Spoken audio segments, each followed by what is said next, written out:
म्हणून जसं कोविडमध्ये देखील प्रधानमंत्री मोदीजींनी जनतेला अपील केलं होतं, आवाहन केलं होतं, त्यावेळेस देखील जनतेने त्यांचं अपील स्वीकारलं होतं आणि म्हणून आपला देश जो आहे तो कोविडमधून देखील सुरक्षितपणे बाहेर पडला.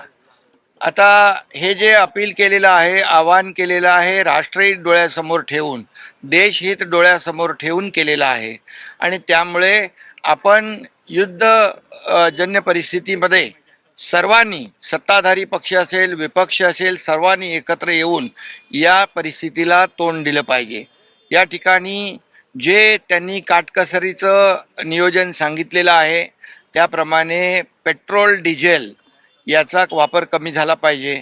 इतर जे काही आपले जे डॉलर ज्याच्यावर खर्च होतात, इम्पोर्ट जे आपण करतो, आता क्रूड ऑइल मोठ्या प्रमाणावर आपण इम्पोर्ट करतो आणि त्यामुळे हे कमीत कमी त्याच्यावर काटकसर करून ते कमीत कमी त्याचा वापर झाला पाहिजे असं आवाहन मोदीजींनी केलं. मी स्वतः प्रत्येक भारतीय नागरिकांनी हे स्वीकारलं पाहिजे. हे देशहितासाठी आहे आणि देशहित सर्वतोपरी आहे आणि मोदीजींनी नेहमी नेशन फर्स्ट हाच विचार केलेला आहे आणि म्हणूनच आज मी स्वतः या ठिकाणी इलेक्ट्रिक व्हेकल जे आहे त्याचा वापर केलेला आहे आणि इतर ज्या काही गाडी ज्या माझ्या ताफ्यामध्ये ज्या आवश्यक सुरक्षेविषयक आवश्यक ज्या गाड्या आहेत तेवढ्याच गाड्या या माझ्या ताफ्यामध्ये राहतील आणि गाड्या देखील जेवढ्या कमी करता येतील तेवढ्या कमी केल्या जातील आणि इलेक्ट्रिक व्हेकलचा जास्तीत जास्त वापर आपण केला पाहिजे. त्याची सुरुवात मी केलेली आहे. इतरही आमचे मंत्री देखील आहेत, त्यांनाही मी सांगितलेलं आहे आणि मुख्यमंत्री महोदयांनी देखील काल आवाहन केलेलं आहे की राज्य सरकारने पूर्णपणे अशा परिस्थितीमध्ये महाराष्ट्र हा प्रधानमंत्री नरेंद्र मोदीजींच्या आव्हानाला प्रतिसाद देतोय. त्यामुळे हे खरं म्हणजे मोदी साहेबांचं काय वैयक्तिक काम नाही आहे, हे देशहिताचं काम आहे, राष्ट्रहिताचं काम आहे. आपल्या देशातल्या नागरिकांना कमीत कमी या युद्धाचा फटका बसला पाहिजे, परिणाम कमीत कमी झाला पाहिजे, अशा या हेतूने हे आवाहन केलेलं आहे. आणि म्हणून राजकारण कधी करावं, कुठं करावं हे विपक्ष आणि विरोधी पक्षाने ठरवलं पाहिजे.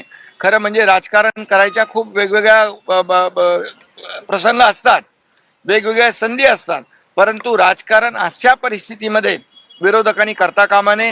हे केवळ राजकारण आहे आणि मोदीजींच्या विरोधामध्ये त्यांना बदनाम करण्यासाठी हे सगळं जे काही सुरू आहे त्यांच्या हातामध्ये काही नाही आहे. मोदीजींच्या पाठीमागे 140 कोटी जनता आहे. म्हणून तर पश्चिम बंगालमध्ये, आसाममध्ये जो काही विजय मिळालेला आहे हे याचं जे काही परिणाम स्वरूप दिसतंय आणि म्हणून मी देखील महाराष्ट्रातल्या नागरिकांना आणि सर्वांना आवाहन करतो की आपण याची पेट्रोल, डिझेल जे काही त्याची कमीत कमी त्याचा वापर कसा होईल, नियोजन कसं होईल या दृष्टीने आपण पाहिलं पाहिजे. हे देशहितासाठी, राष्ट्रहितासाठी आवश्यक आहे.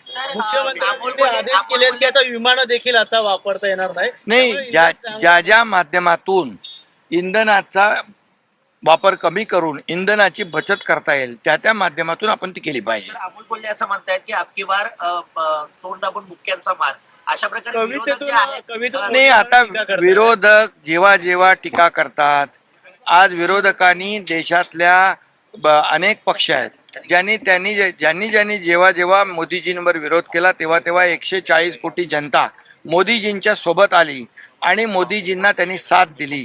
आणि आज काँग्रेसची काय परिस्थिती आहे देशामध्ये, किती वेळा टीका करतात, देशात पण करतात, बाहेर पण जाऊन राहुल गांधी टीका करतात आणि त्याचा परिणाम त्यांना भोगावा लागतो. जनता जी आहे ती सुज्ञ आहे, ये पब्लिक है, सब जानती है आणि म्हणून विरोधकांनी याच्यामध्ये राजकारण करू नये.